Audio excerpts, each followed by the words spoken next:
ধূপগুড়িতে তৃণমূলে বড়সড় ধস, বুথ সভাপতি সহ 42টি পরিবার যোগ দিল বিজেপিতে। ভোটের আগে উত্তরে জেলা জলপাইগুড়িতে শক্তি বাড়ালো গেরুয়া শিবির। ধূপগুড়ি বিধানসভার বারোঘড়িয়া গ্রাম পঞ্চায়েত এলাকায় শাসক দল তৃণমূল কংগ্রেসের বড়সড় ভাঙন। তৃণমূলে স্থানীয় বুথ সভাপতির নেতৃত্বেই 42টি পরিবার পদ্ম শিবিরে নাম লেখালেন। বিজেপি নেতৃত্বের দাবি, উন্নয়নের অভাব এবং শাসক দলের প্রতি বীতশ্রদ্ধ হয়ে এই দল বদল। 2026-এর বিধানসভা নির্বাচনের রণদামামা বাজার আগেই জলপাইগুড়ির ধূপগুড়িতে বড়সড় সাংগঠনিক ঝটকা খেল তৃণমূল কংগ্রেস। রবিবার বারোঘড়িয়া গ্রাম পঞ্চায়েত এলাকায় একটি যোগদান কর্মসূচির মাধ্যমে তৃণমূলের এক দাপুটে বুথ সভাপতি সহ মোট 42টি পরিবার বিজেপির পতাকা হাতে তুলে নেন।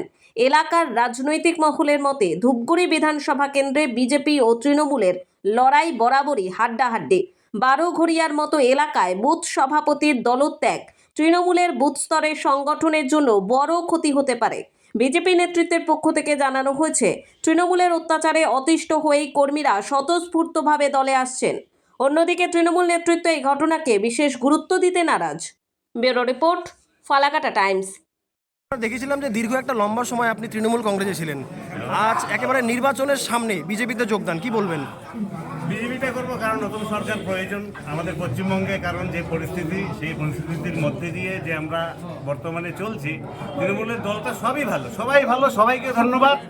মানে আমি খারাপ ছিলাম, যার জন্য এই দলটাতে আমি থাকতে পারিনি, ঠিক আছে?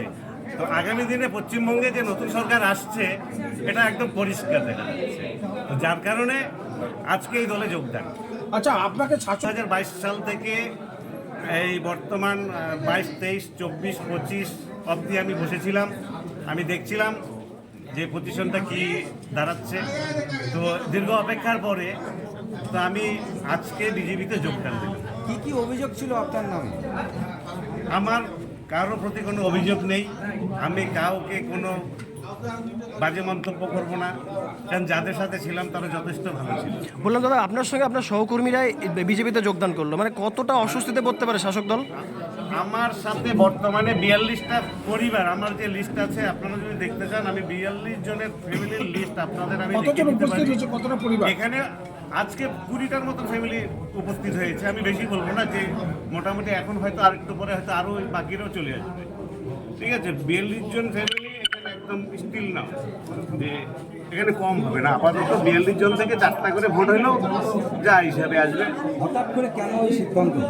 হঠাৎ না, আমি দীর্ঘদিনের অপেক্ষায় ছিলাম যে যদি তৃণমূল দল থেকে মানে কোনো ব্যাপারে আমাকে মানে ওনারা সহযোগিতা করতেন বা ওনারা আমার পাশে দাঁড়াতেন, তাহলে হয়তো এই দিনটা আজকে দেখতে হতো না।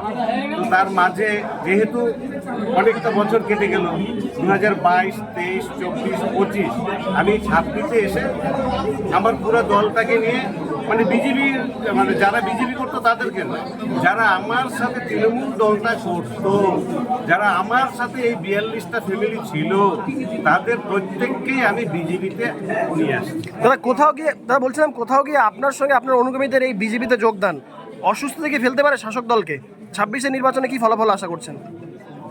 এবার আমি একটাই বলতে চাই, কারণ আমরা তো একটা বুথ লেভেলের সাধারণ একজন কর্মী, তো অ্যাকচুয়ালি আমরা মানে যেটা জানি যে পশ্চিমবঙ্গের মধ্যে তো এরকম একটা বুথ তো হাজার হাজার লাখো লাখো বুথ, তো যদি শুরু একটা বুথ লেভেল থেকে স্টার্ট হয় তো এই সরকারকে ফেলা কোনো ব্যাপার নয়। থ্যাংক ইউ দাদা।